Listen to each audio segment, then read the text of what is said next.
பேசுறது? ஏன்டா உங்களே கொடுங்க உட்கார பேச ஏன் நீங்க பேசுறது? ஏன் நீங்க கொடுக்கறது? ஏன் கண்ணன் நீங்க கொடுக்கறது? பேசுறா ஏன் நீங்க பேசுறது? நீங்க சொல்லுங்கண்ணா. ஏன் நீங்க சொல்ல மாட்டீங்களா? நாங்க சொல்றது இருக்கட்டும், நீங்க சொல்லுங்க. Hi hi. நாங்கள் வந்து புதுசாக யூடியூப் சேனல் ஸ்டார்ட் பண்ணியிருக்கோம். எதை பற்றி ஆரம்பிக்கலாம், என்ன பேசலாம் அப்படின்லாம் நாங்கள் யோசிக்கும் போது நிறைய கண்டென்ட்லாம் வந்துச்சு எங்களுக்கு. சரி இருந்தாலும் இப்போ எல்லாமே மறந்துடுச்சு.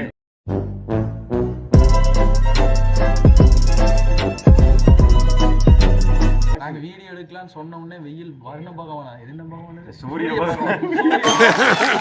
ஐயோ பாவம், அவரே கன்ஃபியூஸ் ஆயிட்டாரு. சேனல் பேர் வந்து லாஃபோ லாஃப்னு பேர் வச்சிருக்கோம். அது வந்து பார்த்தீங்கன்னா கிட்டத்தட்ட 4-5 பேர், ஒரு 2-3 பேர் எல்லாம் சூஸ் பண்ணோம், எல்லாம் எடிட் பண்ணோம். அது எதுவும் செட் ஆகல. அப்புறம் என்னன்னா நாங்க சூஸ் பண்ண பேர்ல போய் 10 சேனல் இருக்கு, 10-5 சேனல் இருக்கு. காப்பிரைட் கொடுத்து உள்ள உட்கார வச்சிருவான். அதுக்கெல்லாம் ஒன்றும் பண்ண முடியாது. அதனால இப்போ ஒரு லாஃபோ லாஃப்னு வச்சிருக்கோம். இது யாரும் இல்லை, ஃபியூச்சர் மேபி இருக்கலாம், எங்களுக்கு தெரியாம இருக்கும். அதனால நாங்கள் ஒன்றும் பண்ண முடியாது. நீங்களும் பேர் யூஸ் பண்ணீங்க, எங்க வேலை எதுவும் சொல்லிடாதீங்க.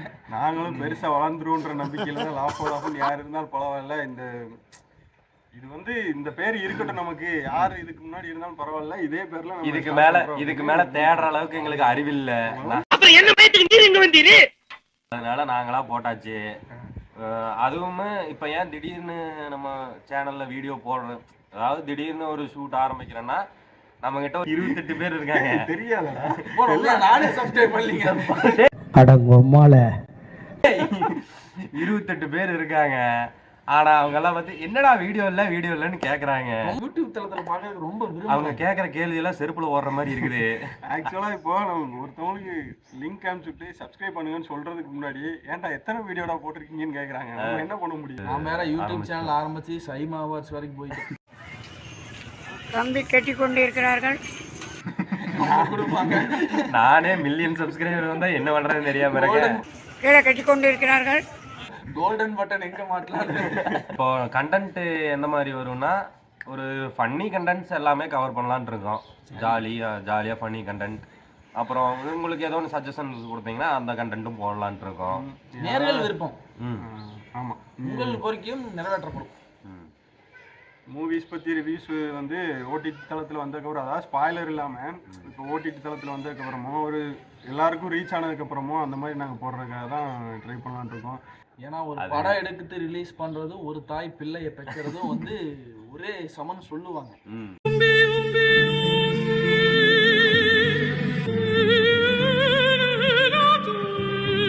அதனால நம்ம வந்து எந்த படத்தையும் கலாய்க்க வேண்டாம். எவ்வளவு எஃபர்ட் போட்டு எடுத்திருக்காங்க, நம்ம ஒரு சின்ன அப்ரிசியேஷன் மாதிரி கொடுத்துருவோங்க. ப்ளஸ் அது அப்புறம் சோசியல் மீடியாவில் ட்ரெண்டிங்காக இருக்கிறது, அதெல்லாம் அதை பற்றியெல்லாம் பேசுவோம். எல்லாமே ஃபன்னாக தான் இருக்கும். மற்றபடி சீரியஸாகலாம் எதுவும் பேசுறதுக்கு இப்போதைக்கு வாய்ப்பு இல்லை.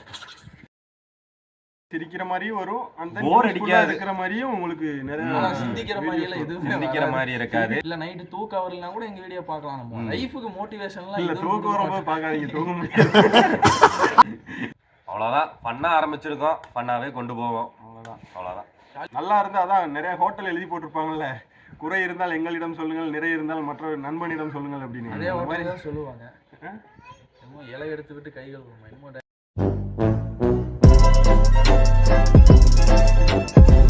அதாவது யூடியூப் சேனல் ஆரம்பிக்கிறதுக்கு முன்னாடி ஹோட்டல் போடலான்னு தான் பேசணும்.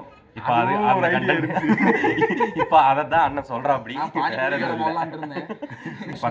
போயிட்டு 2 மணிக்கு தான் ஃப்ரெண்ட்ஸ் வந்தேன் இவங்க. ஆனால் ஒன்னே ஒன்று உண்மையாக சொல்லி ஆகணும், கம்பெனியில் இருக்கிறவங்க ஃப்ரெண்ட்ஸ் ஆகட்டும், அண்ணனாக இருக்கட்டும், யாருமே நாங்கள் இப்படி சேனல் ஆரம்பிக்கிறவங்க யாருமே கிண்டல் பண்ணல, ஓட்டல, எதுக்கு உனக்கு இந்த வேண்டாத வேலை அதெல்லாம் எதுவுமே சொல்லல. அநேகமா இந்த வீடியோ ரிலீஸ் ஆனதுக்கு முடியாதுன்னு சொல்ல கிடையாது. அநேகமா இந்த வீடியோ ரிலீஸ் ஆனதுக்கு அப்புறம் ஓட்டுறக்க ஆரம்பிச்சிருவாங்கன்னு நினைக்கிறேன். இப்ப வரைக்கும் யாரும் எதுவும் ஓட்டல. இது பேசினதுக்கு அப்புறம் கண்டிப்பா ஓட்டாம இருந்தது. இப்ப வந்து நாங்க வாழ்க்கையில முன்னேறதுக்கான ஒரு இன்ஸ்பிரேஷன்ஸ் கொடுத்த ஒரு மூவி வந்து லக்கி பாஸ்கர். அந்த படத்தை பார்த்துட்டு தான் ஏதோ ஒன்று பண்ணணும் அப்படின்னு ஒரு மைண்டுக்குள்ள ஹிட் ஆச்சு. அதனால ஸ்டார்டிங் அந்த படத்தை பத்தியே ஃபன்னா பேச ஆரம்பிக்கலாம். ஆனா அந்த படத்துல வர்ற அளவுக்கு நம்மளுக்கு அறிவு இல்லை. அறிவுன்றது வேறடா. நீ ஏறி யாரா கபில அது நம்ம காலம் பாத்துக்கலாம். அவன் அந்த அவனுக்கு இடத்துல இருந்து luck அவ்வளவு இருக்குங்க. அந்த இடத்துல இருந்து அதுல எப்படி சம்பாதிக்க முடியுமோ அப்படி அதுதான் சம்பாதிச்சிருக்கான். அவனுக்கு லக் இருக்குது. இப்ப நம்ம நம்ம இந்த இந்த இடத்துல இருந்து எப்படி நான் வந்து ஒரு 2 லட்சம் உங்களுக்கு கொடுக்குறேன், நீங்க தூக்கிட்டு தான் ஓடுவீங்க. திருப்பி 4 லட்சமா சம்பாதிச்சு கொண்டு வந்து ஷேர் கொடுக்க ஏங்க மாட்டாங்க. கொஞ்சம் கம்மன் இருங்க, பக்கத்துல உட்காந்து தொணன்னு பேசிட்டு. என்பது புலம்பாம வரீங்களா கொஞ்சம்? எல்லாருக்கும் ஆண்டனி மாதிரி ஒரு ஆள் கிடைக்காதுடா. இவ்வளவு வச்சு பேசுறிய, உன்னால எங்களுக்கு ஒரு சிங்கிள் டீம் எழுந்திர முடியுமா? மூவிக்குள்ள ஆழ்ந்து உள்ள போயிரணுங்க. intro எடுத்து- மூவிக்குள்ள போய் என்னடா அது? ஏன் பண்ணா அவர் வந்து ஹெட்செட் ஏய், இதோட 3 ஈ சொல்லியாச்சுடா. அதான் துல்கர் தான் இதோட ஹீரோ. டிக்யூ டிக்யூ நமக்கு எல்லாத்தோட ஃபேவரட் தான் அவரு. அவர் தான் ஹீரோவா இருக்காரு. மம்பட்டி இன்சான். நமக்கு படத்துல ஆண்டனி தான் ஹீரோ. அவர் எதிர்காலமா வருகாலமா பாஸ்ட்ல வந்து பெரிய சிஏவா இருந்திருப்பாரு. சார்ட்டர்ட் அக்கவுண்டன்ட்டா இருந்து ஏதோ ஒரு சிச்சுவேஷன்ல ரொம்ப டிப்பரஸ் ஆகி வந்து அவர் யார்கிட்டயுமே பேசுறது இல்லாம அவரு ஃபர்ஸ்ட் ஸ்டார்டிங்ல பாக்கல அவர் வெறும் டம்மின்னு தான் நினைச்சிட்டு ஆனா இருப்போம். அவர்தான் மாஸ்டர். அவர்தான் துல்கரை விட அவர்தான் மாஸ்டர். அவருதான் துல்கரை விட டாப்பா கடைசியில திங்க் அதை பண்ணி விட ஒரு பெரிய பிளஸ் என்ன தெரியுமா? அந்த ரிசர்வ் பேங்க்ல ஒரு பொம்பளை இருக்கு. அவர் அவரு போக நம்மளா ஒண்ணு திங்க் பண்ணி வச்சிருப்போம். சரி இப்படித்தான் வரும் இப்படித்தான் வரும் அப்படின்னு. ஆனா அது எல்லாமே ஆப்போசிட்டா மாறிச்சு. 2 லட்சம் கொடுத்த ஆண்டனின்னு ஒருத்தர் வருவா, அப்படி இப்ப லோன் கேட்பாரு. லோன் கிடைக்காது, துல்கர் தான் ரிஜெக்ட் பண்ணி விடுவாரு. அப்ப வந்து அவர் வந்து சம்பளம் பத்தாம எல்லாத்துக்கும் இந்த செக் ஃபார்ம் ஃபில் பண்ணி கொடுத்து சைடுல ஒரு அமௌண்ட் வாங்கிட்டு இருப்பாரு ஹீரோ. இப்போ கடைசியில இப்போ அந்த படத்திலே பாத்தீங்கன்னா ஒரு இடத்துல அவருக்கு ஒரு அந்த போஸ்டிங் கிடைக்கும்னு சொல்லி ரொம்ப எதிர்பார்த்துட்டே இருப்பாரு. அவர் மட்டும் இல்ல, பேங்க்ல இருக்கிற எல்லாருமே அவருக்கு தான் அந்த லதா மேம்ல இருந்து அதான் பயப்பிடிச்சிட்டான். எல்லாம் டெக்னாலஜி. துல்கர் அவருக்கு தான் கிடைக்கும் அப்படின்ற ஒரு இதுல இருந்துட்டு இருக்கும்போது திடீர்னு வந்து தப்புன்னு இன்னொரு ஆளுக்கு அந்த ஃபேமிலி பர்த்டே செலிப்ரேஷனுக்கு போயில அந்த பையனுக்கு கேக் வைக்கிறது அது ரொம்ப மாப்பிள வந்துட்டான், சாப்பாடு விஷயத்துக்கு வந்துட்டான். பசியா இருக்கும், காசு 2 இருக்காது. சமோசா அவனே வெட்டிடுவான், வீசிடுவான். அப்படியே வீசு அப்பாவுக்கும் வைக்காம. டேய் திங்கிறதுலே இருக்காரு. சோறு சோறு சோறு காரனை பத்தி பேசிட்டு இருக்காரு. இவரு சிக்கிருப்பாரு. இவர் நைனா தான் எல்லாத்துக்கும் ட்விஸ்ட் வைக்கிற ஆளே வந்து பாத்தீங்கன்னா ஹீரோவோட அப்பா தான். ஹீரோயின் வந்து இவங்கள போட்டுருக்கலாம், அரங்கடி போட்டுருக்கலாம். நல்லா தரலாம். நம்ம குடும்பத்துக்கு இதெல்லாம் தேவையா கோபி? பொம்பளை சோக்கு கேக்குதா கோபி? என்னடா வீடியோ கேம்ல அது என்னது இன்னும் கேம் இருக்கு. கேம் விளையாண்டுறப்பா மேரியோ என்ன மேரியோ தெரியல.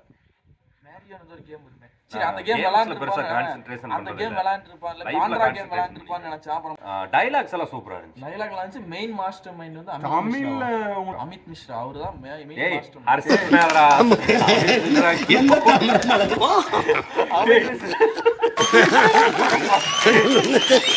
அமித் மிஸ்ராங்கிறது பவுலர்டா.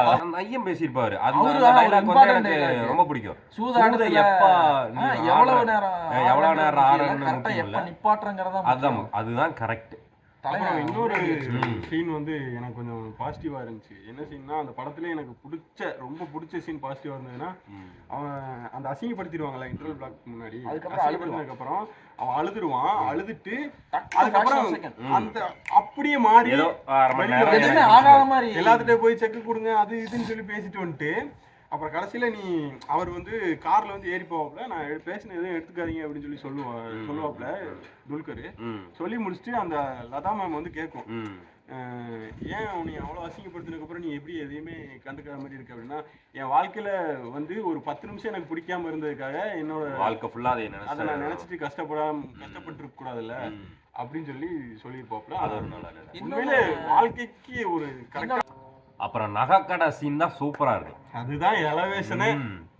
60 லட்சத்தை ஒரே நாள்ல வந்து செலவு பண்ணுவான். 60 lakhs அவமானப்படுத்திடுவாங்க.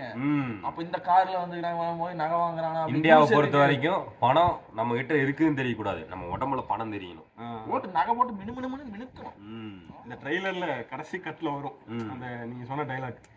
படம் முடிஞ்சதே ஒரு கூஸ் பம்ப்ஸ் வரும். கடைசில போய் லாட்டரி வாங்கலாம்னு நினைச்சேன். அமெரிக்கன் ஏதோ கிரீன் கார்டு கொடுப்பா மாதிரி ஹோட்டலே வாங்கிரும் அமெரிக்கால. நானும் போய் இருந்து லாட்டரி வாங்கலாம். நீ எவ்வளவு வேணுமோ இதுல லிமிட்டே இருக்காது கார்டு அது அப்படின்னு சொல்லி சொல்லும்போது ஏதோ பண்றாரு, நான் ஏதோ பண்றேன்னு தெரியும் அவளுக்கு, இருந்தாலும் அதை என்கிட்ட கேட்டுக்க மாட்டான் அப்படின்னு சொல்லி. இந்த படம் பார்த்ததையே நானும் பேங்க் எக்ஸாம் எழுதலாம்னு போனேன். எனக்கு ஒரு சலான் கூட ஃபில் பண்ண தெரியாது. அதனால நான் அதை கைவிட்டுட்டேன். ஜிபேல ரிவார்ட்லயும் கூட ₹1 ₹2 வராது. கிட்டத்தட்ட 900 ரிவார்டு வந்து ஸ்கிராச் பண்ணியிருக்கேன். கிட்டத்தட்ட ₹109 ₹106 தான் வந்திருக்கு 900 ரிவார்டுக்கு. ₹6 அடிச்சுக்கிட்டு இருக்குமேடா நம்ம. என் ஃப்ரெண்ட் ஒருத்தனுக்கு 700 வந்திருக்கு விக்கி ஒரே ரிவார்ட்ல. அப்ப அவர் லக்கி பாஸ்கர். அவர் லக்கி பாஸ்கர்.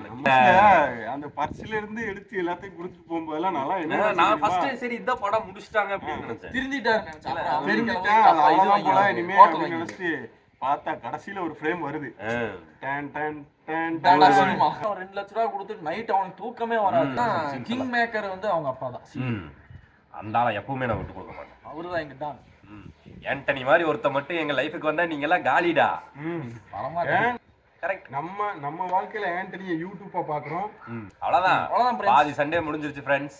ஆமா இந்த வீடியோ வரையில அடுத்த சண்டே நான் நிறைய ஒரு போட்டோ போட்டு டெலீட் பண்ணிட்டு நிறைய டைம் பண்ணிருக்கேன் அந்த மாதிரி. ஆமா ஏன்னா அந்த மாதிரி கூச்ச சுபாவம். பொத்தி பொத்தி வளர்த்த பிள்ளை மேகல், அதனால அதுக்கு வெக்க வெட்டு போகல.